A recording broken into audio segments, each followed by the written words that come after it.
Recently, I found a reprint of a groundbreaking research paper written by my aunt, Dr. J.K. Siddoo, who was a hematologist, about beta thalassemia in the 1950s.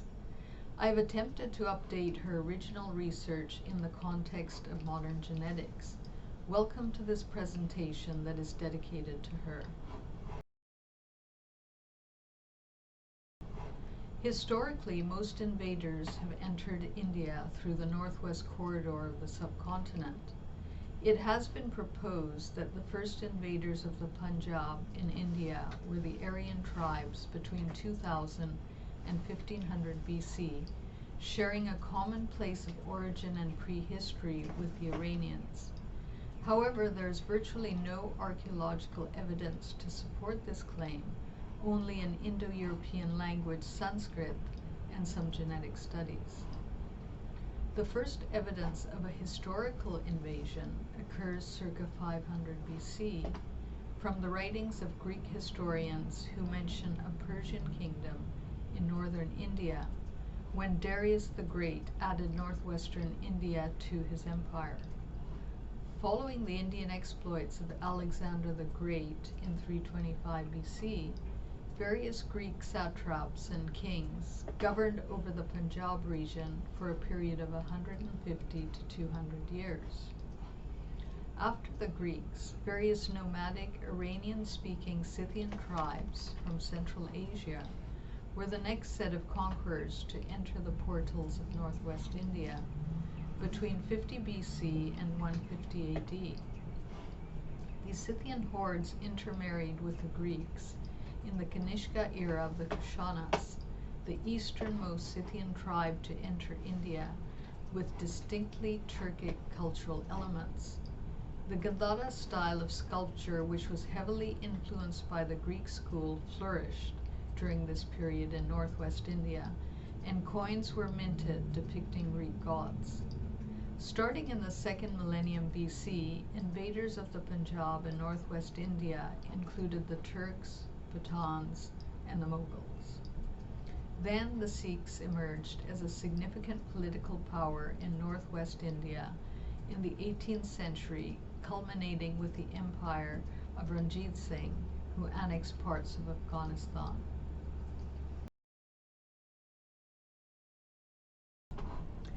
Beta thalassemias are a group of hereditary blood disorders affecting the synthesis of beta hemoglobin chains, and the results range from severe anemias requiring regular blood transfusions to asymptomatic individuals. There are three main forms of the disease in decreasing severity: thalassemia major, thalassemia intermedia, and thalassemia minor.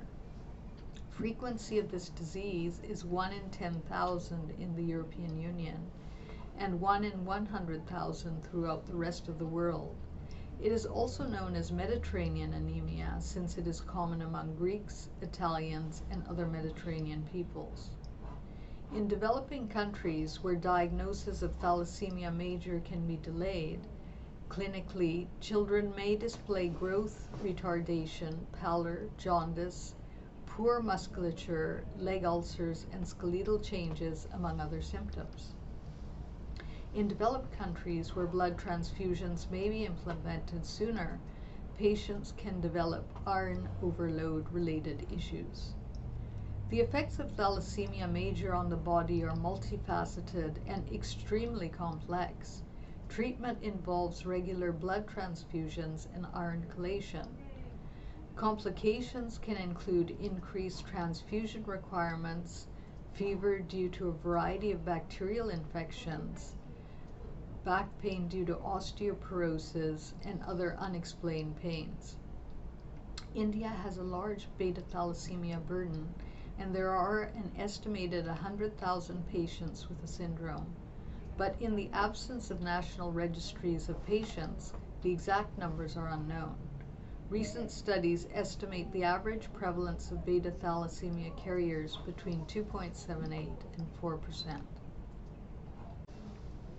Nationwide screening programs in different regions have revealed that many ethnic groups have a higher prevalence, ranging from 4 to 17%. While India bears approximately 25% of the global beta-thalassemia burden, the Punjab, with an estimated 4,700 thalassemia major patients, contributes nearly 5% of the national total. As a result, Project Rainbow has been initiated there to try and reduce this burden.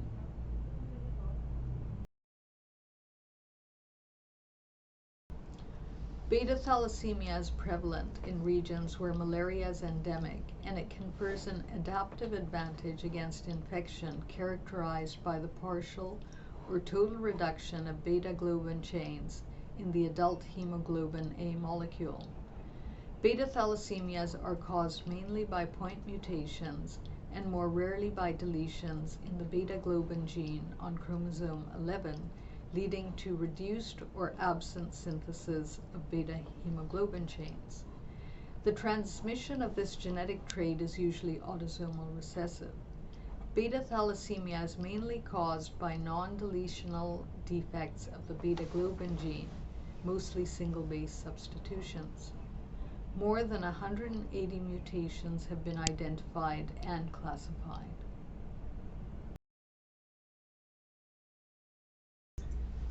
In general, it is estimated that 1.5% of the global population are carriers of beta thalassemia. The average frequency of beta thalassemia carriers in Greece is 7.4%. Interestingly, in the small Sikh study carried out by Dr. J.K. Siddoo, my aunt, in the 1950s, the mean frequency was at least 6%, corresponding quite closely to the levels observed in Greek communities. Although there do not appear to be too many contemporary ethnic studies on this subject in India, there is one large Indian study that corroborates this earlier finding, that the prevalence of beta thalassemia in the country is highest in Punjabi and Sindhi communities. Although the major Greek mutations have been well documented, the sequencing data from India is not as comprehensive, and large-scale sequencing studies are warranted. Nevertheless, one interesting observation to arise is that the people of Greece and Turkey have had a shared genetic lineage since prehistory in Neolithic times, a shared history since the time of Troy, and Greeks have colonized Turkey from the time of Alexander the Great. So far, one common promoter region mutation has been identified among Jat Sikhs that coincides with a Turkish genotype. In Turkey, there is also a relatively high prevalence of the beta thalassemia trait. Studies with Pakistani populations claiming Greek descent are also potentially revealing.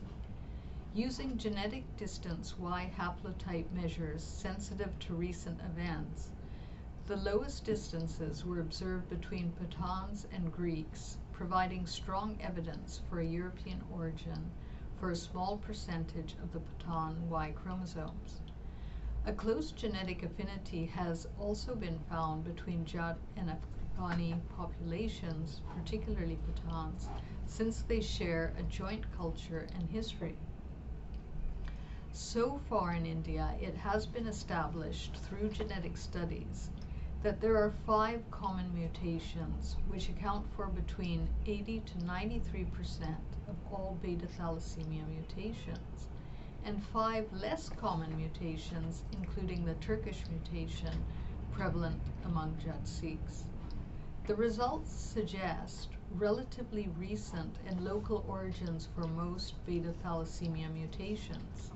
In addition, widespread geographical distribution of certain high-frequency alleles are also consistent with an older local origin that may have been transmitted to the Middle East through trade with Indus populations, according to some studies in Sindh.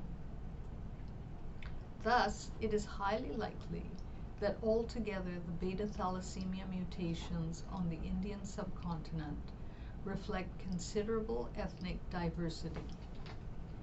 gene flow from population migrations, particularly on the northwest route of invaders, and natural selection by malaria infection. As an example of migration detection in beta-thalassemia carriers, a study in Germany with non-immigrant German populations found that roughly 2/3 of thalassemia minor cases appeared to be caused by Mediterranean mutations, while approximately 1/3 of cases may have originated as a result of local mutations. The former finding suggests introduction due to migration from the Mediterranean region, probably during the historic Roman occupation of Northern Europe. Similarly, while common mutations causing beta-thalassemia major and minor occur in populations from northern, western, and eastern India, rare and even novel mutations may occur in some of these populations. So once again, it is likely that new evolutionary mutations occur in the Indian population, while certain other Mediterranean mutations may have been introduced via migration. However, outbreeding is rare in India due to the highly rigid caste system. Therefore, one opportunity for this to have occurred is as a result of the intermarriages documented to have taken place during the Indo-Greek and Scythian periods of Indian history in the frontier provinces. There's a good possibility of finding overlapping mutations in the select gene pool with the genetic profile of recent Eurasian nomads that might be expected from Indo-Scythians and that is found among certain Jat-Sikh populations. It is highly likely that altogether the beta-thalassemia mutations on the Indian subcontinent reflect considerable ethnic diversity, gene flow from population migration, particularly in the northwest, probably represented by the less common mutations, and natural selection by malaria infection. Genetic studies suggest relatively recent and local origins for most beta-thalassemia mutations, while multiple haplotype associations and widespread geographical distribution of certain high-frequency alleles, the more common mutations, are also consistent with an older local origin. Still, other mutations may be of European, Greek, Turkish, or Central Asian Turkic origin associated with immigration and as a result of ancient population migrations to the Indian subcontinent. Thank you for attending this presentation.